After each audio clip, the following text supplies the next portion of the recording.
ರಾಷ್ಟ್ರೀಯ ಪ್ರಜಾಸತ್ತಾತ್ಮಕ ಒಕ್ಕೂಟ ಎನ್ಡಿಎ ಸರ್ಕಾರವು 12 ವರ್ಷಗಳನ್ನು ಪೂರೈಸಿರುವುದನ್ನು ಮತ್ತು ಪ್ರಧಾನಿ ನರೇಂದ್ರ ಮೋದಿ ಅವರು ಭಾರತದ ಅತ್ಯಂತ ದೀರ್ಘಾವಧಿಯ ಚುನಾಯಿತ ಪ್ರಧಾನಿಯಾಗಿ ಅಧಿಕಾರ ವಹಿಸಿಕೊಂಡಿರುವ ಸಂಭ್ರಮ ಆಚರಿಸಲು ದೆಹಲಿಯಲ್ಲಿಂದು ಸಭೆ ಆಯೋಜಿಸಿದೆ.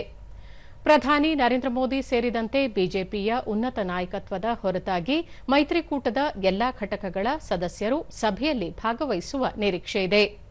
ಮೈತ್ರಿಕೂಟದ ಘಟಕಗಳ ನಾಯಕರು ಮತ್ತು 22 ಎನ್ಡಿಎ ಆಡಳಿತದ ರಾಜ್ಯಗಳು ಮತ್ತು ಕೇಂದ್ರಾಡಳಿತ ಪ್ರದೇಶಗಳ ಮುಖ್ಯಮಂತ್ರಿಗಳು ಮತ್ತು ಉಪಮುಖ್ಯಮಂತ್ರಿಗಳು ಸಹ ಪಾಲ್ಗೊಳ್ಳಲಿದ್ದಾರೆ.